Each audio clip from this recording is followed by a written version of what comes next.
a good place for a Harinam initiation. And Jorvis has been practicing devotional service for several years and has become very serious in the process of chanting Hare Krishna, serving the Sankirtan movement. Last year, he had the fortune of living in the Dham, married a devotee wife. He's well situated in Krishna consciousness. And actually, we only meet in the Dhams, whether it's Vrindavan or it's here in Jagannath Puri and so forth. But you've been steadily practicing devotional service, and people have a very high and good opinion of you that you're working around. So today, here in this place, we thought this would be appropriate time for you to receive Harinam initiation. And I'll just say a few words about that. The process of taking initiation is mentioned in the Bhakti Rasamrita Sindhu. Adau Gurvashrayam, Swadharma Pricha, and then initiation are those elements that Rupa Goswami said should be done first.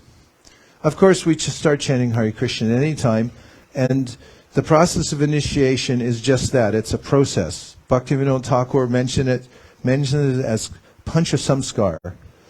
This starts with the idea of tapa.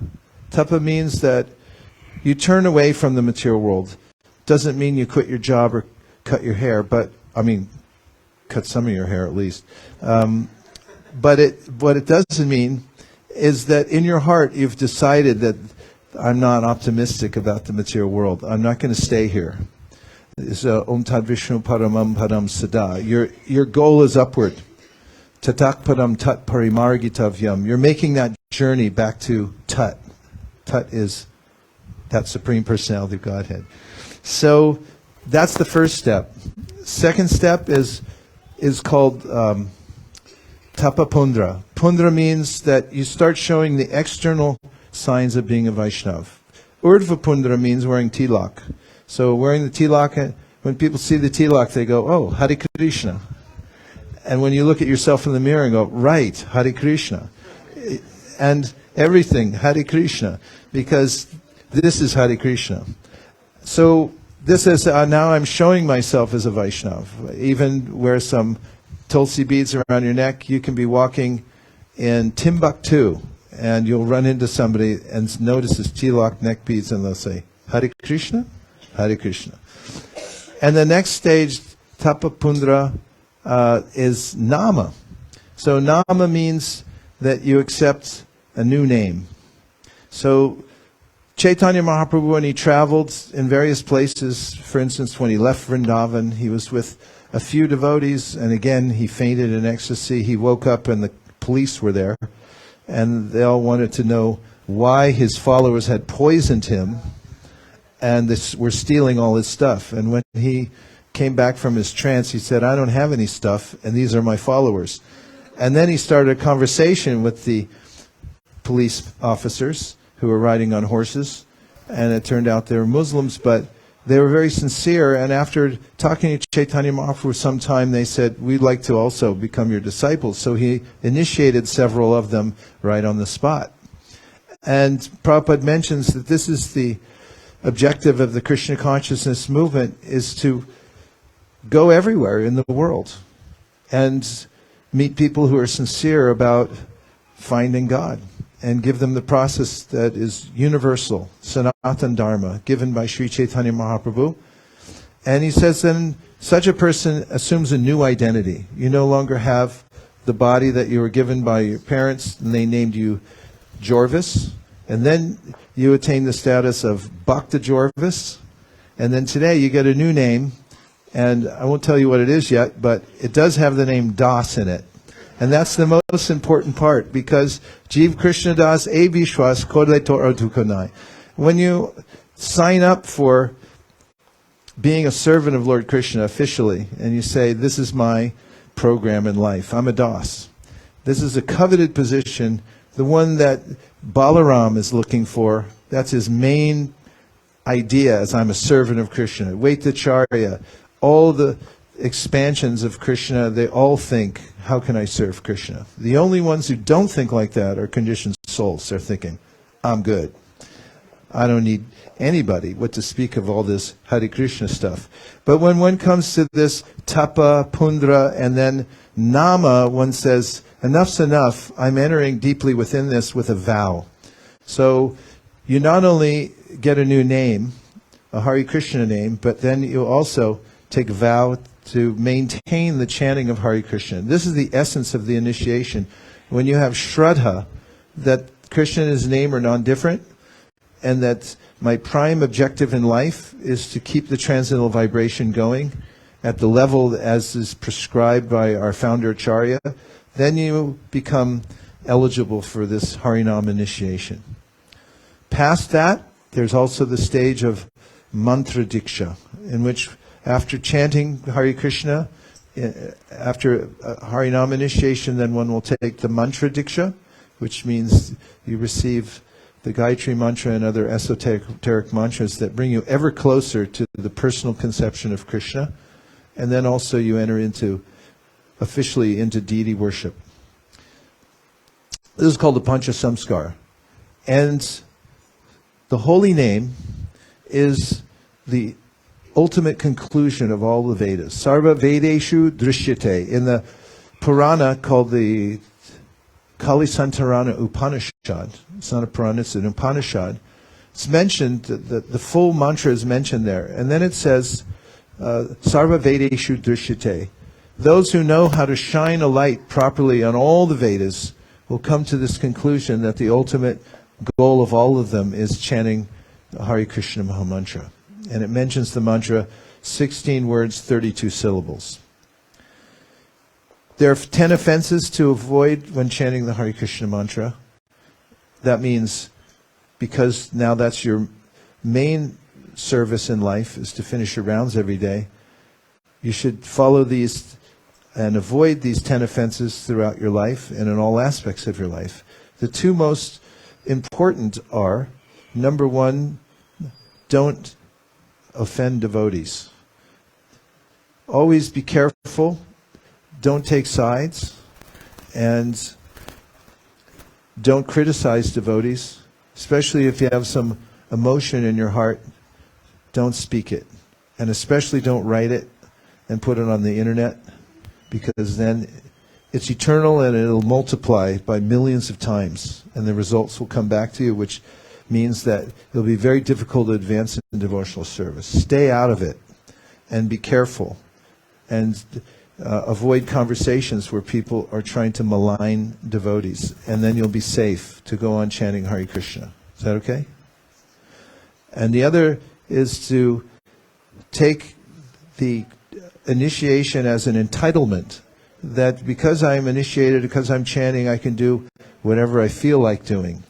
Always consider yourself to be a beginner and a murka, a fool, and start over every day that I don't deserve this. Entitlement means because I've been around for a while, or because I'm chanting Hare Krishna, I can take liberties to do whatever I want. I can even break the principles because I'll make up for it by this. So that's also an egregious offense, so you have to be really careful. And as we've talked about many times, being attentive in the chanting of Hare Krishna is the key to success, because if you give attention to this, then all other good things will come to you in your life. What do you think? Okay. Karanath Prabhu, do you want to say a few words to bless Bhakta Jorvis before he takes initiation? Yes, you need a mic? May we have one mic?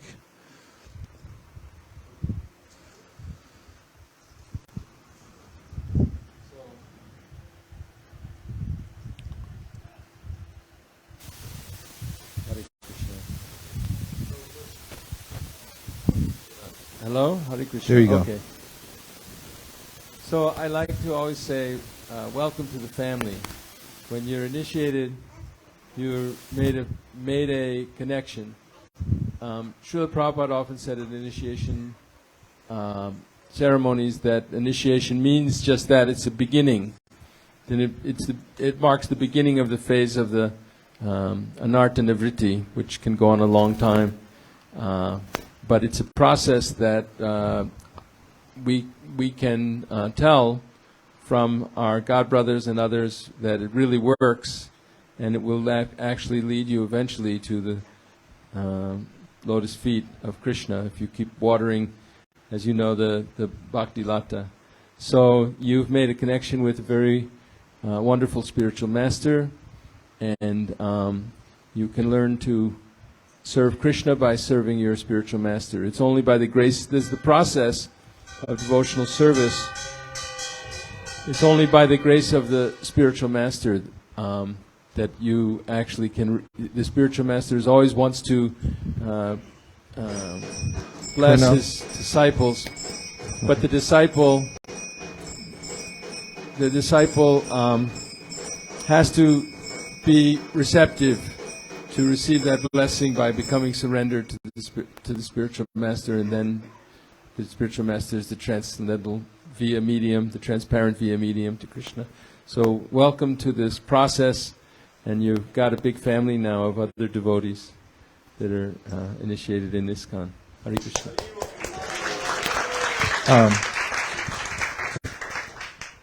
I would ask others, but I'm really afraid of the artik, because we won't be able to hear his vows. We'll probably do it later, because it starts at 12:30.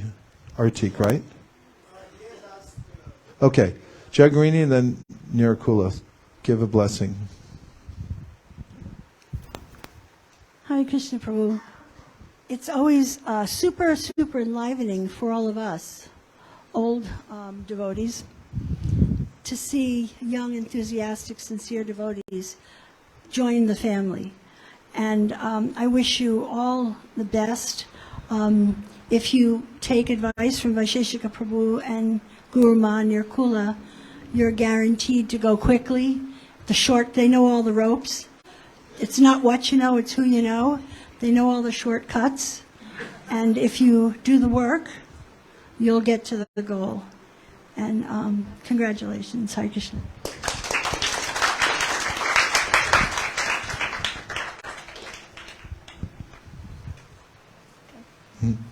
Hare Krishna, Bhakta Joris. We first met in Vrindavan earlier this year, and the thing I noticed about you right off was how attentive you were in hearing. You like to hear. You showed up for every single program, and you were always attentive, and you participated so nicely, and I see that continuing here. I want you to know, however I can serve you, however I can support you, I'm happy to do that. I pray that Lord Chaitanya, Srila Prabhupada, and your Guru Maharaj shower their choicest blessings on you this day and on the rest of your life. Hare Krishna.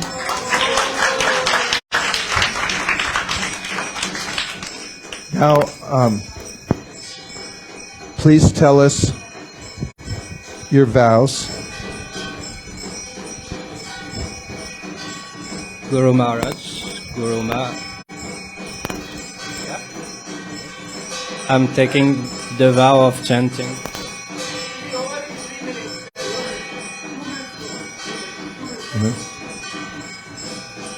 Hare Krishna, Hare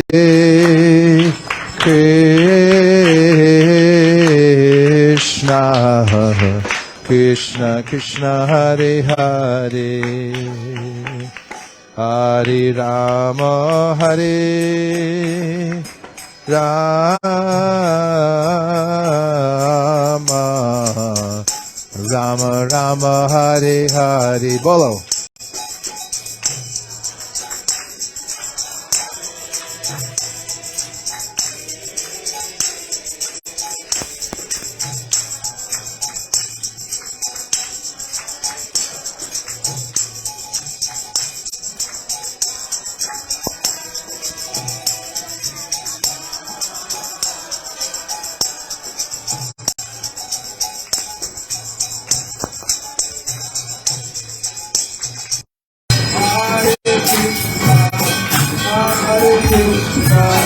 Krishna Krishna Hare Hare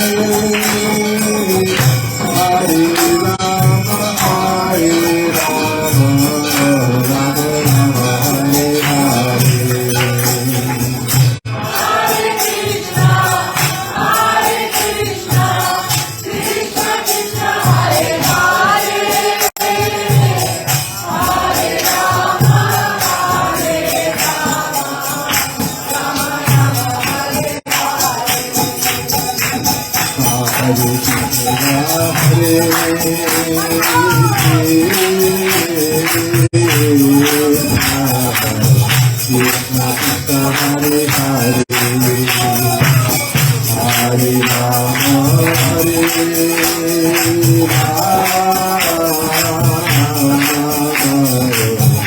Rama Rama Hare Hare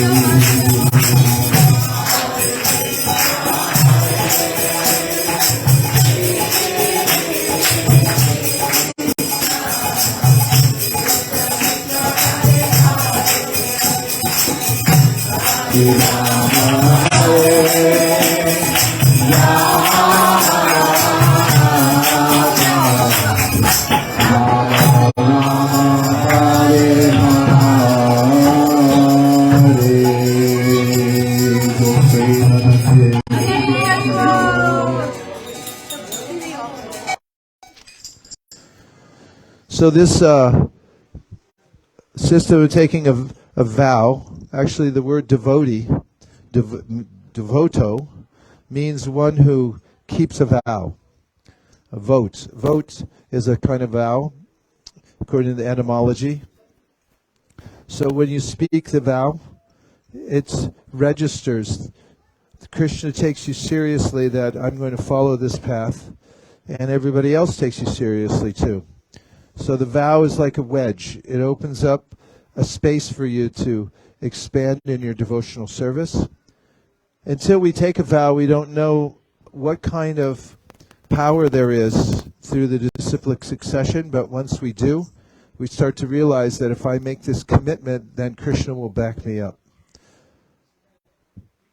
That brings us back to your vows.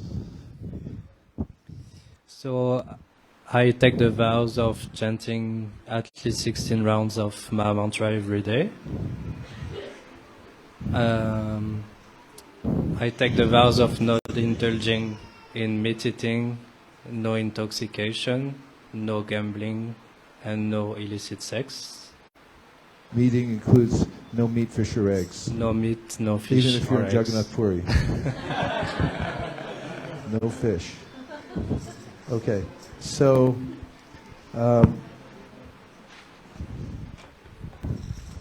following the eternal principle of parampara, taking Srila Prabhupada's and Lord Chaitanya's order to expand the Sankirtan movement as my life and soul, and depending on their mercy, the mercy of the previous acharyas, and all the Vaishnava devotees of the Lord who are like desire trees.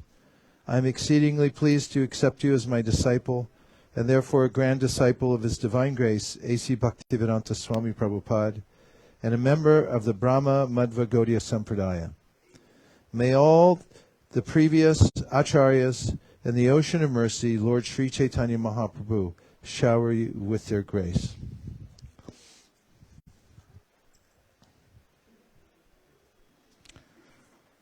I hereby joyfully award you the name Jagamohan Das.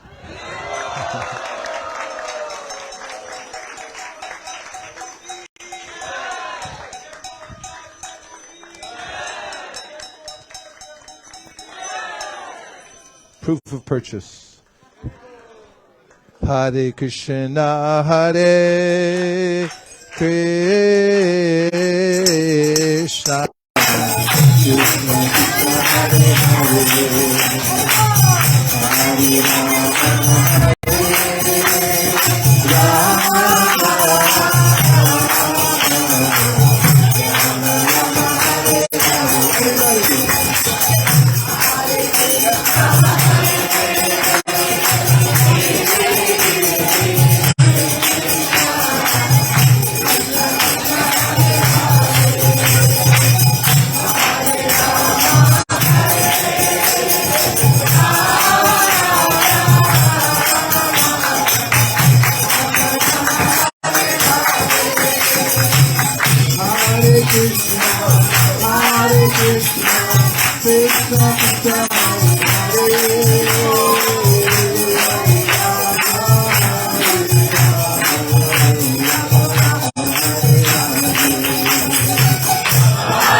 Rama